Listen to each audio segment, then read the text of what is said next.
Well, I'm the best corner in the game. What a run. Marshawn Lynch. Get off me. DK.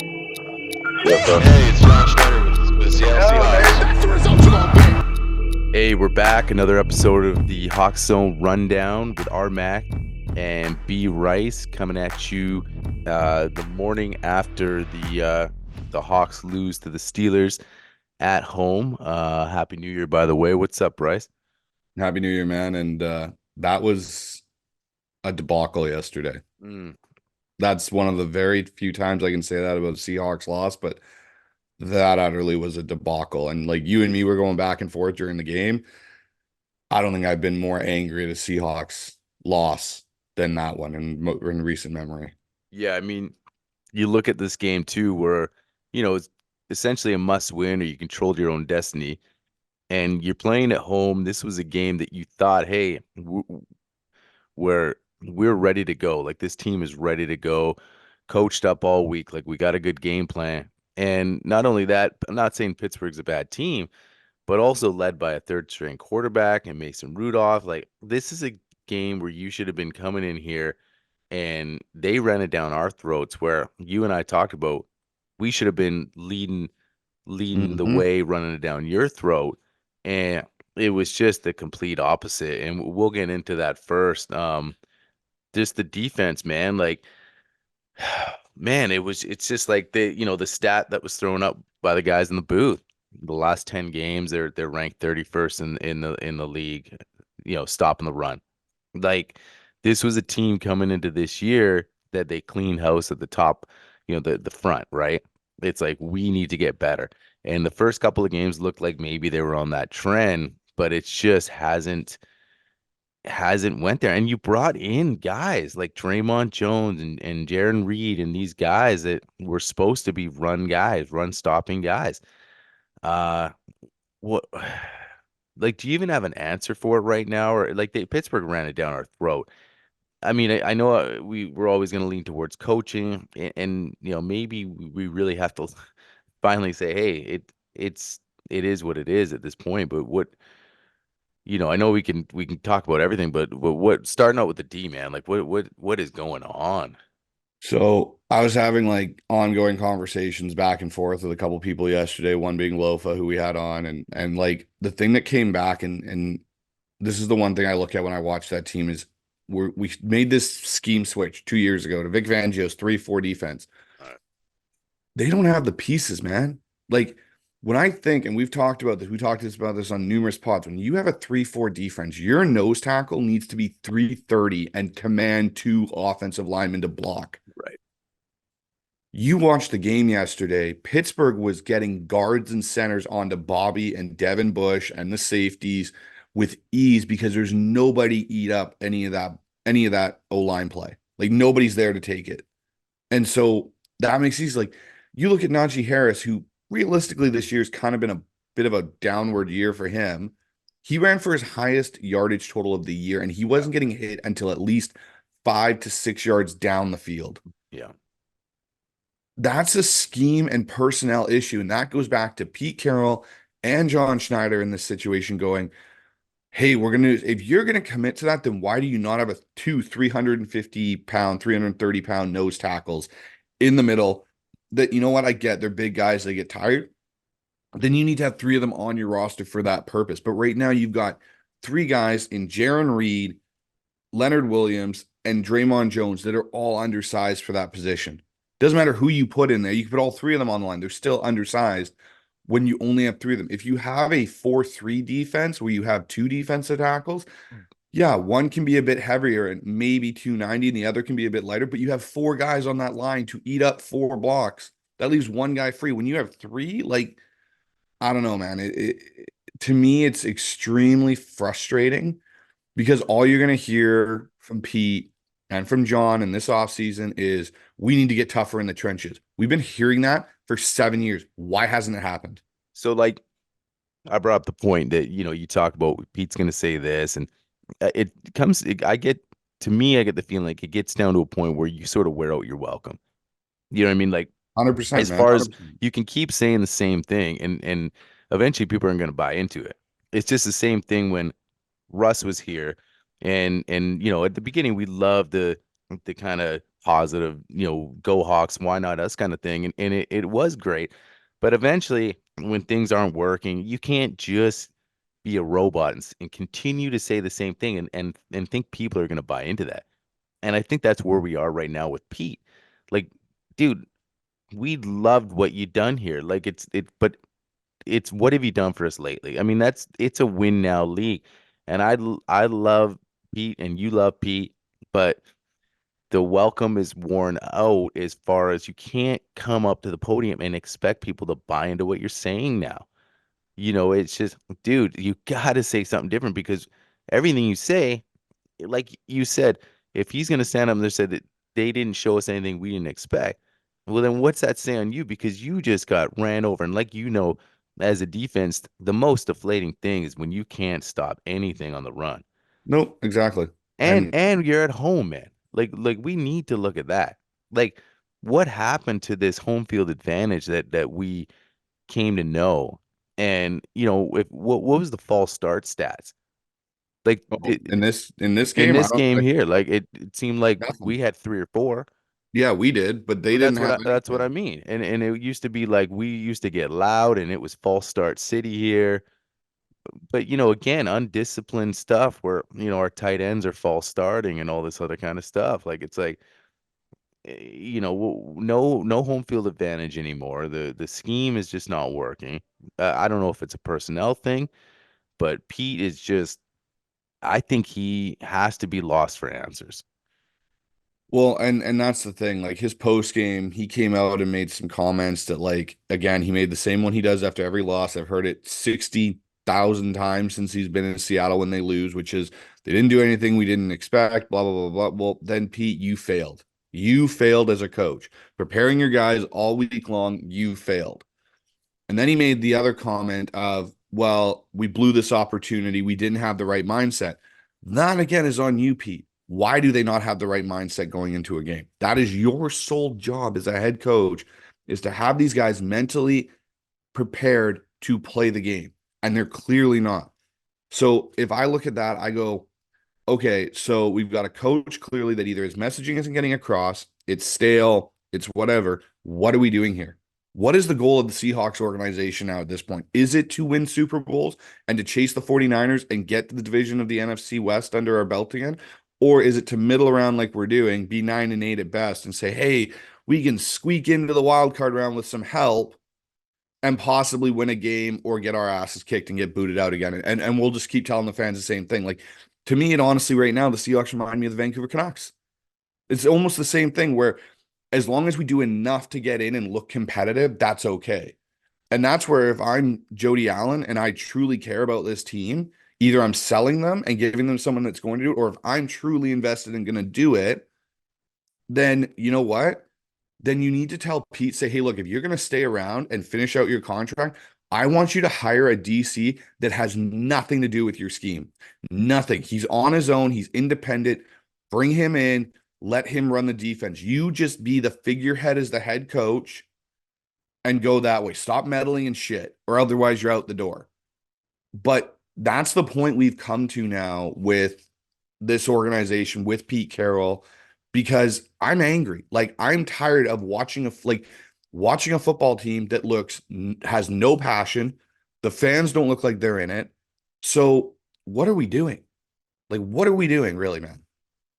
Yeah, I mean, I agree, man. Like you look at that and you almost forget that you're trying to compete with the Niners. Like you're that far away from them now. Whereas the We're trying first, to compete with the Rams almost, and the Rams aren't that good. They were and supposed to be well, kind of the thing this year. and that again, to me, that comes down to coaching. Like McVay, that just shows when you got a team that nobody expects you to do this. And granted, the Seahawks, maybe exceeded expectations last season with the 9-8, but it comes to a point here, like you're saying, that I think if you're Jody and you are having those conversations, and again, nobody really knows what her motives are, and that's kind of the frustrating part of the fan. Like, is she gonna sell? If she's not gonna sell, is she that vested in being like, hey, I'm gonna have some hard conversations in the offseason? Pete, we need to sit down. Can you compete with the Niners next year? Can you legit compete with the Niners? if the answer is like maybe, like you got to go. But I think a lot of fans don't see that as a reality. I think a lot of people are like, is he just gonna have enough and retire? Or is the football coach in him saying, I can still do this and I'm coming back for another year, and we're based on his press conferences, we're just a tweak here, a tweak there away, but we know that, man, we are not. And that's the problem. Like it's all over the map now. Like you said, with the personnel up front, the defense you're trying to run, and nobody is really believing in this. And no, I don't want to be we talked about this. I don't want to be an 8-8 team. That's my worst nightmare. Or a 9-8 or a 7-9. Like, you don't, because the problem is you just stay there. Like, you will always stay there. And I always bring up the Minnesota Kirk Cousins situation, because when they brought in Kirk, I was like, you guys are bringing in this free agent quarterback who's like solid, but you're just gonna sit around 8-8, squeak in the playoffs, and watching Minnesota games now. It's funny because Kirk's on the sideline, Hmm. and they show him, and it's like, wait, you think that this guy's playing? They're going to the Super Bowl? Like, no, like they are who they are, right? So, just sort of relating to that, where I don't want to be that team. So yeah, I mean, I like, again, I hate being so negative, because it it was like, well, can I find some good things about the game yesterday? And no, there was some great individual plays. Like JSN, he's a stud. Devin Witherspoon, he's a stud. Did John nail those two first round picks? Absolutely. But again, like, the things that we really need to address, like, are not addressed. Like, in the trenches, stopping the frickin' run, whether that's personnel, coaching, a combination, obviously. But it's like, what are we doing? And that's the problem here that we're trying to figure out. And like you said, I don't know what Jody's motives are. Like, are they like Paul's were? Because we knew where Hmm. Paul stood. And that's where everyone could feel confident. When you got an owner, it starts from the top. So is Jody just kind of hanging out? And that's what we want to know as Hawks fans. Like, what is her motives? Because if Paul was here, he'd be bringing him in, and we'd all know there'd be some serious talks. This would be 2017 all over again, where Totally. Jay Glazer's reporting that Pete may retire or they may have to fire everybody. That's where we're at. And like, that's what I don't know, because like you said when we talked offline about how now it's basically we have to hope somebody loses, Green Bay, Yeah. to Right. Yeah. sneak in. Green Bay's not going to do what Detroit did last year. They're not going to, like, we are most likely not going to make the playoffs now Right. because we couldn't take care of our shit at home where we're supposed to, against a team that statistically is a bottom 5 offense with a third string quarterback. Mason Rudolph, as I told you earlier when we were texting during the game, was 18 of 24 Yeah. for almost 300 yards and was completing on average 15 yards a pass. Yeah. A third string quarterback. Yeah. Like, every time we seem to play teams with third string quarterbacks or guys that other teams just destroy, we make him look like freaking Tom Brady. And that, again, is on your coach. That is on your personnel. That is on the totality of your organization. Top down is, you do not have the killer instinct that you had in 2013. But I think, and this is something I know we've had different guests on that kind of defend Pete and everything Pete's about, but like, you look at Pete's USC teams when they were national champions and the talent level they had on defense. You had Troy Polamalu and Lofa Tatupu and Ray Malaluga and Clay Matthews and Brian Cushing. Like, you had studs. Comes to Seattle, gets the Legion of Boom, which is guys that were generational talents. Whenever Pete hasn't had that, though, his defense is middle to bottom of the league. Mike Sando talked about it. For 10 years, since the LOB's been gone, we have gotten worse every year in average per play. That shows you Pete can't do it without generational talent. He's not some tactical wizard when it comes to scheming up defensive shit. He runs cover 3. It's pretty fucking basic. And unless you have the superstars and the generational talent to make it work, where they make more plays based on their own ability, like a guy like a Devin Witherspoon, if you had 11 Devin Witherspoons out on the field with the same mentality and the same get up and go, defense is probably in the top 15. Right. Right. Like And you look at the play he had in the game that you're talking about. stood He's out. backside on a nickel blitz and chases Warren down, grabs him and chucks him out of bounds, and then talks shit to the Steelers sideline. How That's many other what you guys do want. we see do that on the No, and defense? that's what you want. That's what you love. And that's why I Exactly. love Devin. Right. And that's why we all love Devin. That was just willing his way. That was no special, like, I got to be a super talented football player. That was just like, I'm pissed off. I'm going to go get this guy, and he's not stiff arming me. Where it's like, again, I don't want to talk bad at both dudes, but I think 2 or 3 times Reek got stiff armed fucking 10 feet. Oh, I know. And did you see the And it's like, worst come one to on, bro. me? The worst one to me was when Najee Harris had that run within the 5 yard line where they got all mashed up and they literally willed him into the end zone. Right. Watch Reek Woolen on one of the TV cuts from the sideline angle, Yeah. and he's there pushing. And then the minute this pile starts to move, he legitimately jumped back. Yeah. Again, it's What are like, you doing? what are you doing? And, like, what Devin isn't. Man, Devin's the same size as me almost. I mean, the guy's about 180 pounds, but it's just like you either got a dog and you are not, and that's the difference, right? And I like, again, I like a lot of our guys. I think we got a lot of freaking talent. That's why even last year I was like, this is not a 4-win team. They got dudes like DK and Tyler, and like we got ball players. Now I didn't expect them to do much, but now this year it's like, man, you're loading up, you're doing this, you're bringing free agents supposed to compete with the Niners. Like I said, we get excited, but this was not anything like, hey, we competed, we're a year away kind of game. You know what I mean? Like, this didn't feel like, hey, you know what? We're progressing. We played hard. We did a lot of good things. We only gave up X amount of yards on the run. This was none of that. This was like a team of like, do we get rid of, like, do we clean house again? Like, to Mm-hmm. me, that's not how you're supposed to be building a football team. And that's the frustrating part as a team. And I think at this point, like, how do you feel confident draft, even if you're like, we nailed it, like if we nailed 2024 draft, and you're like, if we keep the same, we Pete's here and Shane's here and whoever, most of the guys are, how can you feel confident as a fan? No matter what we do, even if we bring in some high price free agent again, like, how are you sitting there being like, this is going to be way better? And that, I think, is probably speaks for a lot of Seahawks fans. And that's where I'm looking at. Like, if we just go through the game a little bit, man, like, I think for me it almost started out the game like when it was 4th and 1 at about midfield. And here comes the punt team. And you're like, Mm-hmm. why? Like, Pete, like, this is a different game. Like, I don't care if you completely agree or disagree on analytics or you're sort of in the middle. Most coaches, I don't know if you'd agree, would probably be just going for it now I in that would. situation. Why not? Well, Like, especially when make a you stop statement. them. You stopped them on 4th and 1. You got that momentum. Right. Why not? Yes. Okay. You got to 4th and 1. You're supposed to be this tough physical team. They're Right. missing inside linebackers. They are missing guys. Run the damn ball at them. Get the first down. Keep that drive going. If you go 2 more first downs and end up trying a field goal or Sure. punting into their end, then it's a little bit different because you at least rode some of that momentum. But no, we're Pete Right. Carroll.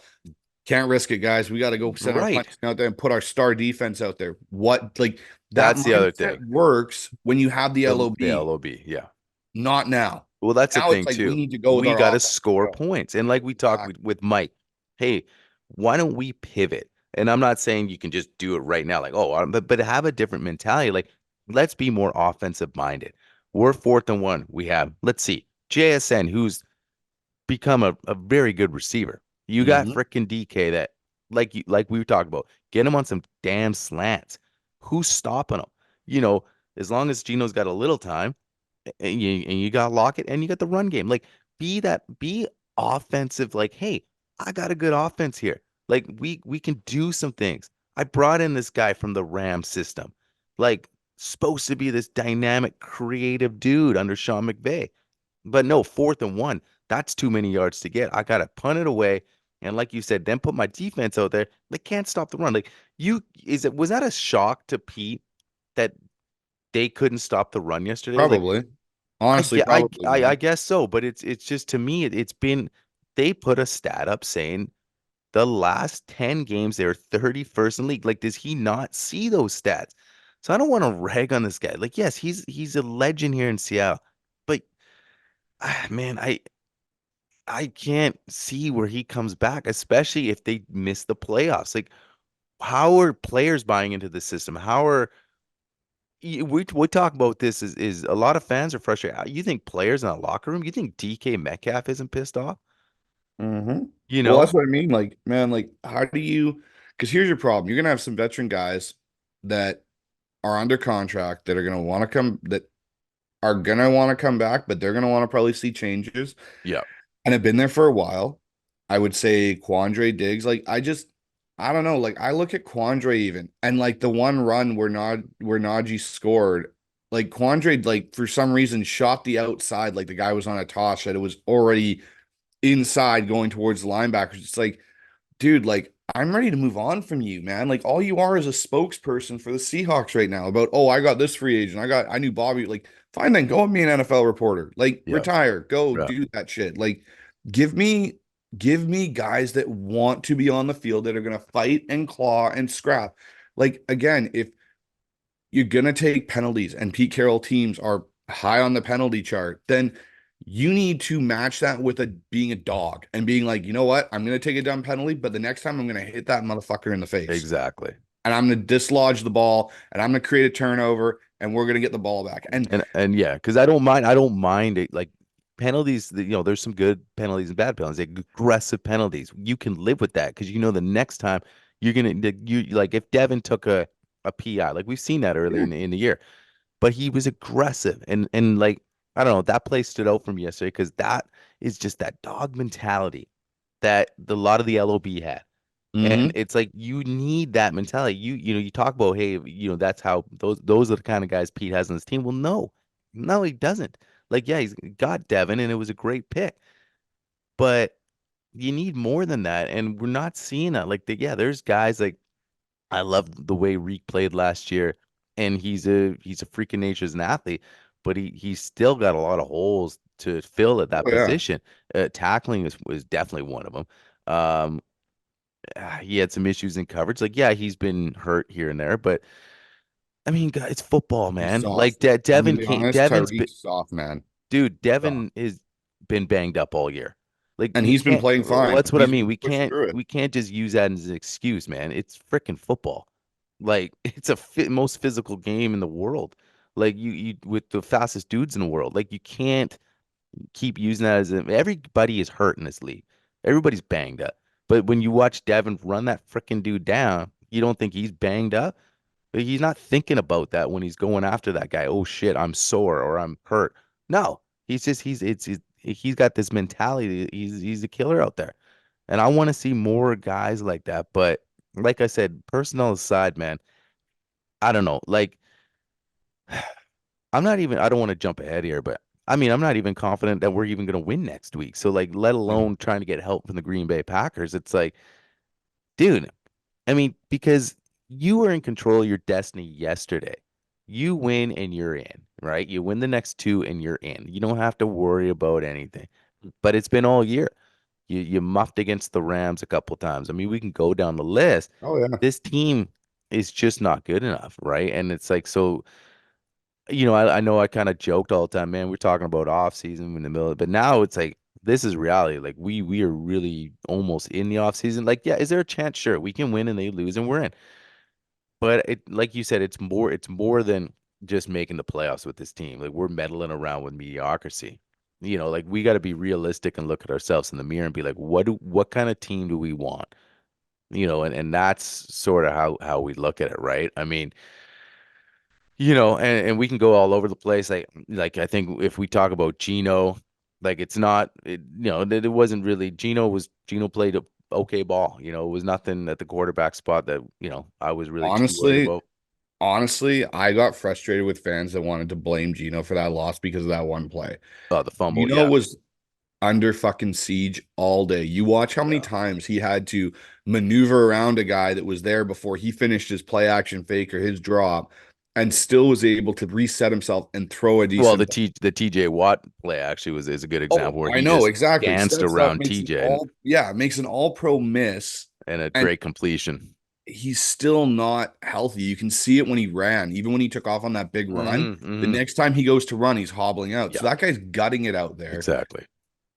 Watching Gino in that game put a little bit more faith in me that Gino can be our quarterback next year and maybe Yeah, finish out his contract, yeah, because I didn't look at that game and go, hey, you know what? Gino's the reason we lost that game. I didn't even look at the Tennessee no, game and go, hey, Gino's the reason we lost that game, or Baylor lost that game. right. But there's so many issues schematically. Like I look at Shane Waldron as an offensive coordinator in a whole, like his whole 3-year tenure here in Seattle. He comes from the Rams, supposed to be creative, been in the McVay tree, which comes off the Shanahan tree. Um, I look at Shane and I go, you don't, when the team's rolling, the offense is going, you don't do anything that hurts the offense. You don't call anything stupid that hurts the offense. But when they're Right. muddling, Right. you magnify issues massively. Like, why are you trying a direct snap on your own 20-yard line? Why are we Dude. trying a jet toss pass on our own 10-yard line where we just need With to move the JSN. ball? Yeah, we Exactly. just need to move the ball. Like, we're lucky that it was a toss. Otherwise, it's a fumble. Right. And that's where I look at it and I go, like, that is on your play calling going, I need to do something creative to spark us. It's like, no. Let Gino drop back. Let him find DK, because their most successful plays, besides that one touchdown pass to JSN, were deep slants to DK Metcalf, where he was running by himself. I don't know how many DK caught where it was like, holy shit, there's nobody within 5-10 yards Well, of and him. then you see the afterburners. Oh, yeah, It's like, dude, and like Lofa's saying, like, who the hell wants to get in front of that dude? And exactly. again, I'm not saying you could throw a slant to him every play, but maybe you can. Like you need to get him involved more. He is so dominant. And then like the Ken Walker direct slant, I think like 2 seconds earlier, the camera showing the dude like arm, like, oh, he's laying on 10. That's something that's Like if he, concerning to me, man. dude, it's like, but then it's like, well, let's get him to extend his arms, grab a snap. Like, what, what were you even gonna gain with that play? I don't know. Seriously, and The it's element of surprise, our Mac. right, The and it's element of just like, surprise. I don't know, man. I thought at one point, maybe even that 4th-and-1 Dixon was gonna go fake punt. Like we just haven't seen any of that. But it's like, I don't know.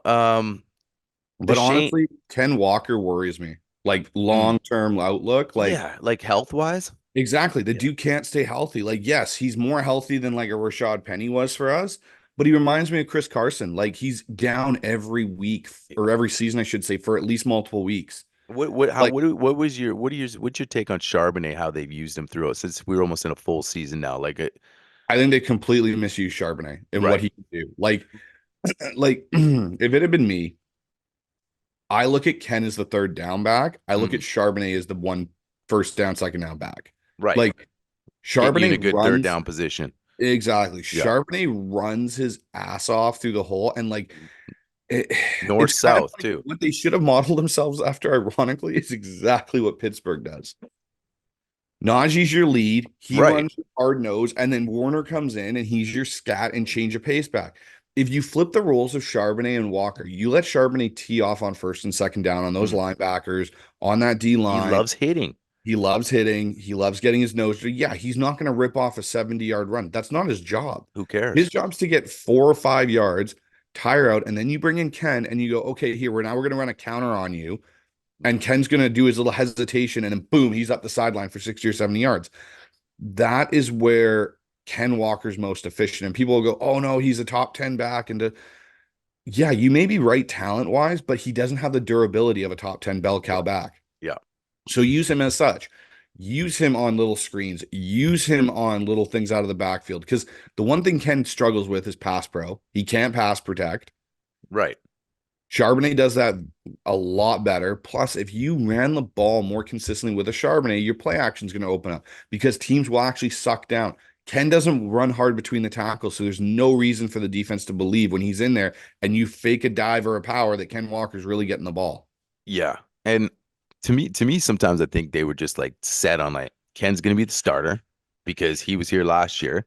Yep. And Charbonnet's a rook, so he's got to just come in here and there. Like you didn't even see Charbonnet. I don't even know how many, what the percentages was. As Here, I'll far as pull up the stats right now. Just give me a but yeah, I just think like it was almost the same thing with JSN. Like it was like when remember the first half of the season? It's like, dude, this guy's even touched the football, and then So it's like, here's your stats, man. And this is where again I know we're not trying to harbor on yeah, the coaching. right, What has Pete Carroll's mantra always been? He wants run the to ball, run the ball and take deep play action shots. right, That's what his offensive philosophy has been back to always, yeah, USC. right, Between Ken Walker and Charbonnet in a game that was close. Like we're not talking this was like the Steelers were up right.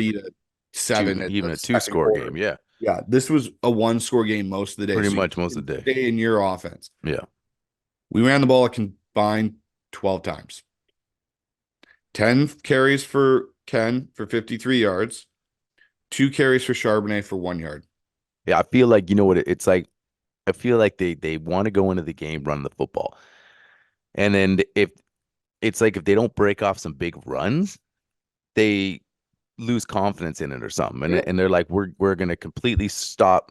We're gonna start kind of ignoring it and just kind of let Gino try to throw it around the yard. We all know that's not how he's That's not how successful. Gino's successful. So I like you said, if you had Zach just like getting 2 yards, getting 3 yards, wearing down the defense, wearing down the defense, wearing down the defense, but why it just feels like they always go away from it because it's not working the first couple of drives.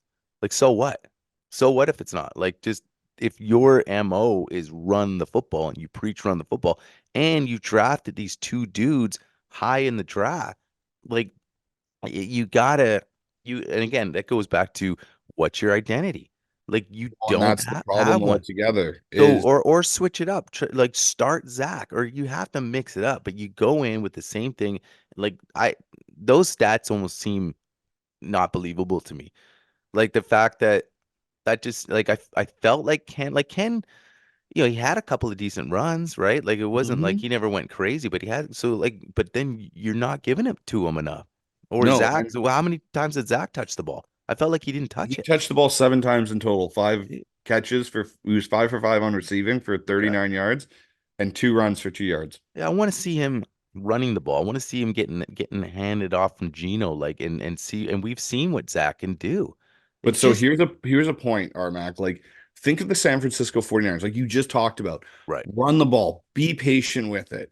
But what does San Francisco have that we don't have if you want to have that offensive philosophy? They've got a goddamn defense that right. you can put out there. If it doesn't work the first 2, 3 drives, True. we're not panicked that our defense is out there. They can hold their own. When you don't have the defense that Pete Carroll preaches he knows how to do, you can't do the Pete Carroll offensive philosophy. They don't go together. You Right. need to actually go out and go, okay, we don't have the defense. We need to have a dynamic offense that we do mix run and pass really well. Use our running backs, but use them creatively. You don't have that. Shane Waldron isn't creative. He's No, not. And no. that's a whole nother story that I'm sure we're going to get into as the season wraps up here. But Shane Waldron's not creative enough to be the offensive coordinator for this team. They're just not. Like they had success last year because Gino was an anomaly. No one had really seen Gino play in a good system with talent around him. Now teams have seen it. You saw the stats when they put him up in the game, how much Gino's dropped off in certain areas. This is the reality we're sitting in. We are exactly what you said you're terrified of. We are a 9-8 football team, 8-9 football team that doesn't know which direction they want to go. Yeah. So with all that being said, like we just to recap, I mean, yeah, there isn't there's no identity on this team because like you said, Nope. if you had a San Francisco defense that, Pete kind of preaches his defense, but then it's like, but then you have to know you don't have that defense. So when it's 4th and 1, you should be more like aggressive at that point, or just automatic 4th and 1 at the like we need to score. We need to be more dynamic. Like we need to put up as many points. We can't settle for field goals, all the above. So, anyways, so if you look into it, like it's funny because like we were just talking about, man, I think this team's gonna make the playoffs because you just think this team Like you're gonna have a hard week of practice, just so ready to frickin' go. Have the game plan of your frickin' life right now to come in, and you're not playing the Niners. You're playing the Steelers, and that at home. And that's what's so frustrating. Like, okay, if the Niners came in and ran down our throats, we okay, hey, we gotta live with that because they're good. Like they're good, and they do that to a lot of teams. The frickin' Steelers, man, coming into your house and embarrassing your defense. I'm not even talking about the quarterback. You could have put anybody out there. I could Mm-hmm. have been behind center. Like it was all the backs, man. They were just running, throwing guys out of the way in your house. Being coming into our house used to mean something. It used to mean something. It was like, oh shoot, you got to go to Seattle. That place is loud. It's not a place you want to play.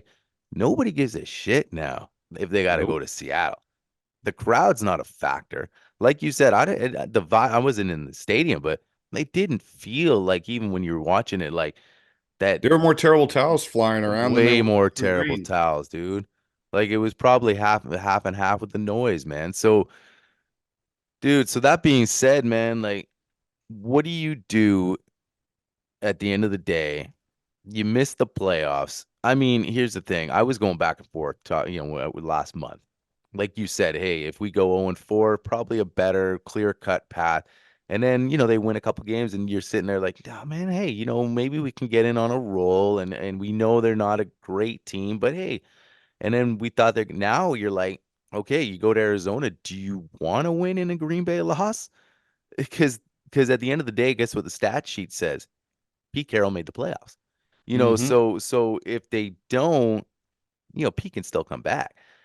But there's harder questions, I think. Like, hey, you guys had less wins than last year. Like, Yep. you're not close. Like, what do you see happening realistically? If you had a crystal ball and we missed the playoffs, say we miss, because I think now we will. I think Green Bay wins next week. I, dude, I'll say this on a side note. You I, like Jordan I Love, I don't you? like Jordan Love and I like their young receivers. Mm-hmm. And I think they got a lot of potential. Like I love Christian Watson. I loved him when I saw him. Him and Romeo Jordan, Dobbs, Reed. They've got some good Jalen. players there, Yeah, man. they got some good players. And even when you kind of got a glimpse of Jordan last year, I said that that's all Green Bay needs to see. Like they've made their decision. And whether Aaron wants to do his, Aaron was the last couple of He years was in there, his but dark cave somewhere yeah. hiding out. But you couldn't let Jordan walk either. It was like, no, No. this guy is the future. You got to go with the future. And I believed in him, and I just he's just getting more confident. So I think they win. Um, so going back to that, if we're in the off season, what do you realistically think is going to happen? It does everybody leave? Does Pete retire? Or if Pete stays, does Clint go and Shane go? Or do we come back with this entirely? You can't come back with the same staff. No, you There's no can't. way. There's no way. Um, like obviously you and me are gonna have a lot of I think this week coming up and how that game finishes is gonna be a very big indicator on what goes and transpires. Um, I talked about it with Chris Clough on ours, which is a pod that we're gonna be dropping here shortly. And we talked about that scenario, like what do we do next year? And even when we talked to Mike Sando about it, even he seemed apprehensive that Pete was gonna walk away. Um, if they go out on an 0-2 losing streak, I think there's more probability that Pete could retire and go and walk away. I don't think it's a foregone conclusion. I think the more likely reality is the coordinators are gone. So Shane and Clint will both be gone. And they're going to redo that whole thing. They're going to get rid of players that don't buy into Pete's system because clearly there's a lot of guys that don't buy into the culture or whatever it is. And Pete's going to, again, it all really comes down to where Pete's mindset's at. And if Pete goes out and they lose in these next two and they don't look like the Seahawks, I think there's a higher chance he retires. But I got a feeling we're going to be stuck with Pete till 2025. That's what I honestly think is he'll play out his contract and then that'll be it. And they won't offer him another one. Right. Um, I think that's going to be 2 more years of this type of shit. They're not going to all of a sudden do what they did in 2010, 2011, go 7-9, 7-9 to 11-5 and 13-3 and a Super Bowl win. I just don't see that in the cards. I think it may get worse. Honestly, my personal opinion is if Pete stays around, I think it gets worse. I think we could be next year, we could see like 6-11 if Pete. Why do you say that? You think because we clean house a little bit, we get younger, or I think we get that way because we're not going to be able to close the gap. I right, think we're not going to have the mindset. And that's the whole thing is we have to remember with Pete. Pete is the VP of football operations. Him and John Schneider right, share that title together. So Pete does have a big say in what goes on with personnel and all that. And in my opinion, Pete's lost some touch with that. And they'll go out and they'll spend money on a big free agent or whatever it is. They may sign Jordan to a stupid deal because, Pete's like, I love Jordan Brooks and he's the linebacker I need. And we'll spend money and it's not going to have the effect on the field that we want it to have because it's a misjudgment of allocations of resources. And we're going to get worse right. because the book will be out on how to stop the Seahawks, how to attack the Seahawks offense, and what are we going to do? Are we going to go back to a 4-3? Well, that's going to take some time if we decide to switch back to a 4-3 with players and personnel. Like, this is what I mean by it would be so much better if Pete walked away, the entire staff gets let go. We bring in a new head coach, whether that's Dan Quinn or somebody else, Mark McDonald, the Baltimore DC, um, bring somebody in. Because the one thing I will give credit to the Allen family is they've never been afraid to go out and get a big name. They went out and got Pete Carroll. Like, that's who they went and got after Jim Moore didn't work. But like even when you and Rob were talking about it, and there's that reel that we've got up on our IG page when he's talking about how the Niners, they went from Jim Harbaugh to Jim Tom Sula to Chip Kelly to finally getting to Kyle Shanahan. Seahawk fans have to be prepared that the Pete Carroll era is over. It was a great 10 to 15-year run. We got really lucky. We got a Super Bowl, something we hadn't had for the 30 years prior to that. There's a chance that even with a new coach, we won't automatically jump back up to being a top team, but there is a higher potential of that occurring than there is with the current regime staying in Pete and his coaching staff. I think John Schneider really is the key to this. If John stays, because I know him and Pete are very close and tied, if John stays, I think there's a very, very good chance John will get this corrected because John will have full control for once.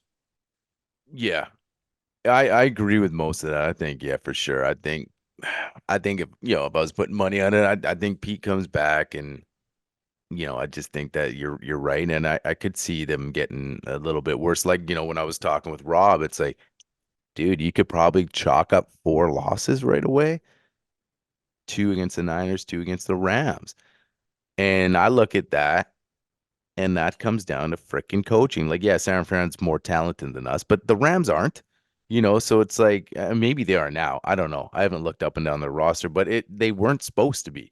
They were supposed to be this team on the downward kind of trend, right? So, so especially with McVay, and so you got 2 coaches in your own division that are better than you, right?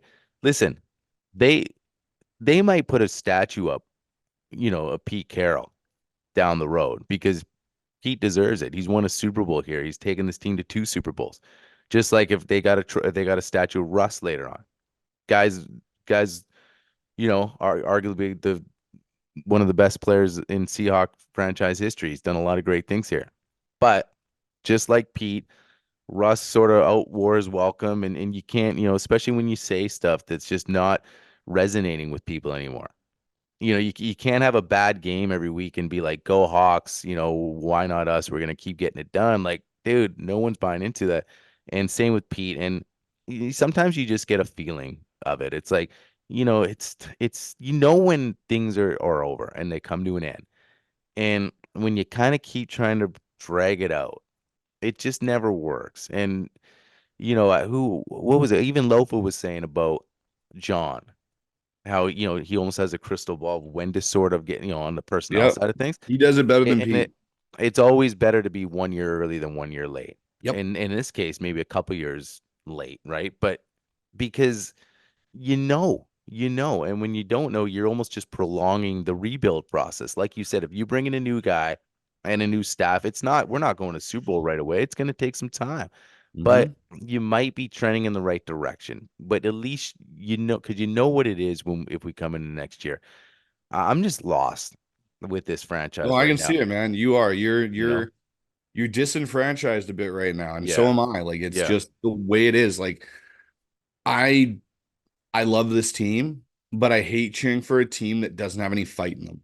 And Right. that's what the Seahawk Right. team is this year. Like a misjudgment of where we were, a misallocation of resources, and now this is the worst middling team that Pete Carroll has ever had, in my opinion.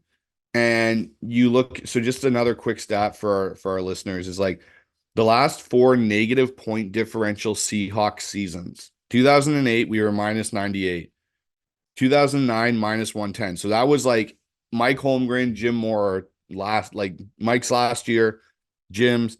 Pete's first year, they were minus 97. Since then, they haven't been.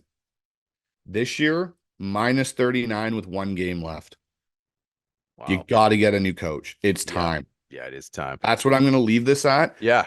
You want to fix this franchise and get back to being a contender, you need to move on from Pete because, and as much as I hate to keep reiterating this quote and this point, you either die a hero or you live long enough to see yourself become the villain. Pete Carroll is now the villain. Yeah. He is, and I know before I hadn't said he was. Pete Carroll is now the villain of the Seattle Seahawks franchise. And as long as he stays around here, it is going to cause us more pain, more suffering than what we should have to deal with currently. Yeah. Yeah, man, I couldn't agree more with you. So now, that being said, man, I wish I could throw out some positives. Like I said, there was great individual play by a few guys that we talked about. Like I said, I just can never give enough praise to DK. I love JSN. I love Devin. Listen, I love a lot of the dudes on the team. There's some guys that, hey, they just maybe don't want to be here anymore, and that's fine too. And that could be a cultural thing, whatever it is. Yeah, there's going to be tough questions in the off season. There's going to be personnel changes. And you know what? As Hawk fans, we need them. We need the tough questions, and we need a lot of changes even on the personnel side. So, you know what? The thing is about the NFL and what we love about it is that, it's almost it's a 24/7, 365 league. Because even though we're going to be knocked out, you start, hey, all right, now what's going to happen next? Personnel, draft, so there's going to be a lot of things to keep looking forward to. And like, we don't want to sit here and be super negative. Obviously, we're coming off of a pretty disappointing loss the way they played. So you're gonna have this kind of reaction from us and a lot of fans. But you know what? Don't get us wrong. We love this team. We just Yep, want nothing but the best. We love Pete Carroll. Like what we he's done do. here, we freaking love him. It's just sometimes, relationships come in and we're not sitting here being like fire Pete. It's just it's sometimes it's just time, man. And like I said, I love the guy, you love the guy, everything he's done here. And but you know what? At the end of the day, you got to move forward, and this franchise has to move forward, and we gotta you gotta keep striving. You gotta keep pushing forward to being great. And that's all we want to see from this team. A lot of guys on this team we love, and it's we just I want to stay positive and just say, okay, what's the next step for this squad to get back on track? And honestly, like just for our like listeners out there and people that, tune in and check out our different episodes and stuff, like we're not going to sugarcoat stuff on this podcast. I'm Right. not, RMAC's not. Like, we're going to give you our honest opinion on where this team is, where this franchise is at. And you got to take it with whatever you want, a grain of salt, whatever it is. It may not align with you, but just know, like you said, at the end of the day, we do love this team. I have always loved this team and always will, but we're also going to give you the reality and the truth. And it can taste really bad sometimes, but it's the reality of what it is. Yeah, absolutely, man. Well said. All right. You know what? We're gonna get out of here. So coming up this week, we're gonna be dropping a couple more pods for you guys, a couple of good guests. And we're also gonna be talking, we're gonna break down the Arizona game coming up in the week too. So look out for that game because you know what, guys? At the end of the day, we're still in it. So We are. we're gonna talk Cards Hawks coming up as well this week. So yeah, man, good breakdown. Disappointing, but you know what? There's going to be definitely some brighter days ahead. We know that. So All right, sure. man. Let's right. let's get out of here for today. All right, sounds All right, good. see you guys.